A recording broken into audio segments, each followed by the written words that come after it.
On a desolate plain near the Peruvian Andes is evidence that thousands of years ago, man may have known how to fly.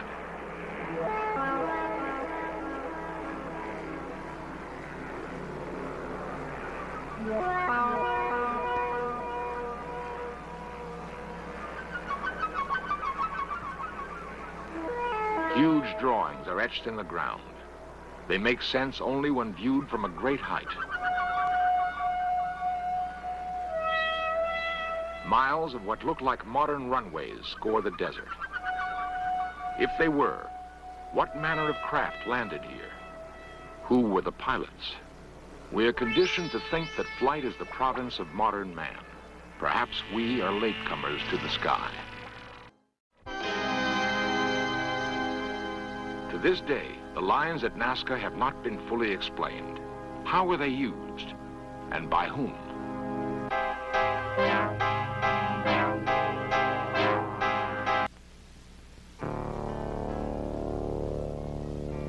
The land we call Peru is both lush jungle and arid plateau. The desert plain called Nazca is host to a strange menagerie.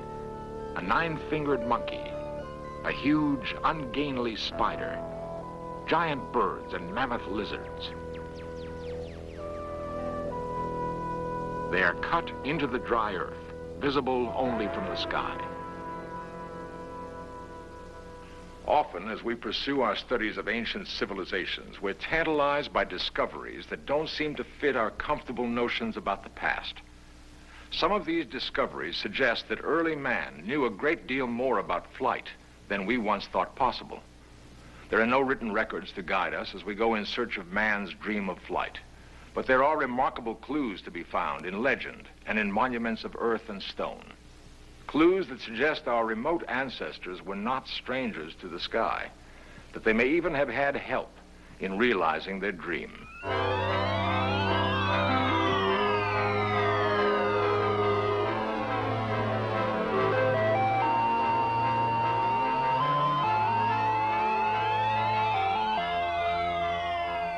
The urge to fly seems to have been a primal one with man, to leave the heaviness of earth, to taste the wind and thrill to the rushing ground below.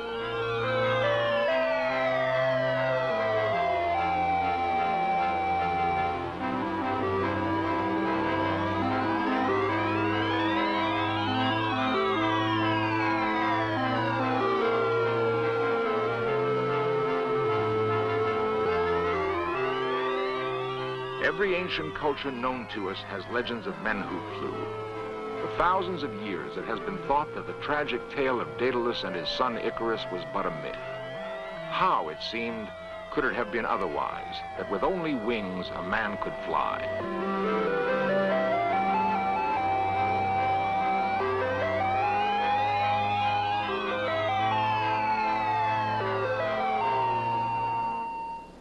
Daedalus and his son Icarus were said to live on Crete, center of ancient Mediterranean civilization. The ruler of Crete, King Minos, ordered them trapped in the famous Minoan maze. Their only escape was on the wings that the brilliant Daedalus contrived to build. Daedalus warned Icarus not to fly too close to the sun, or his wings of wax would melt. Father and son soared high into the air, but Icarus was captured by the exhilaration of flight and recklessly reached for the sun.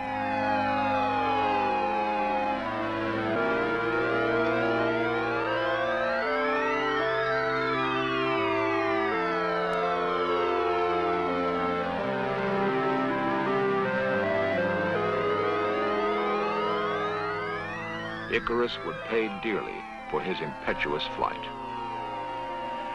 His wings melted, and he plunged headlong into the Aegean Sea.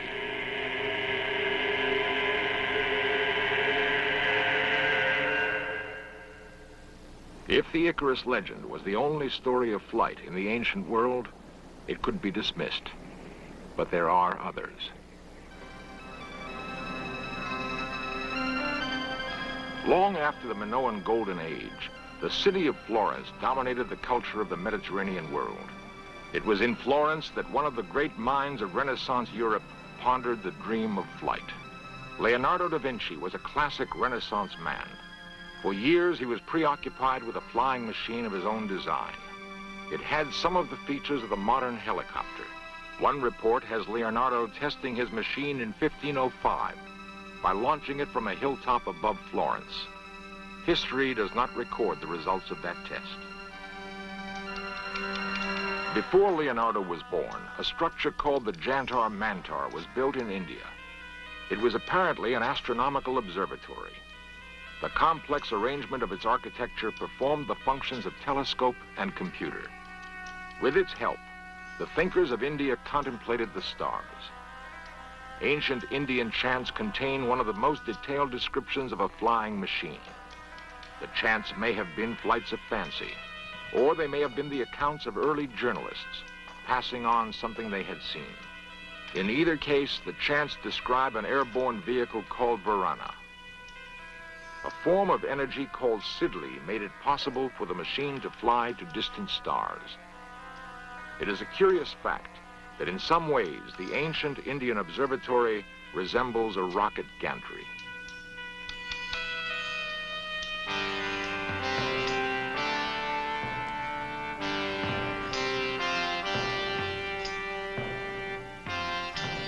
Throughout the ancient world, we see time and again an advanced knowledge of astronomy mingled with legends of flight.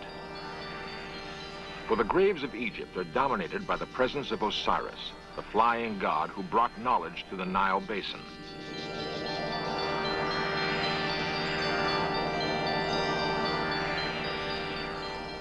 What inspired the ancient obsession with flight?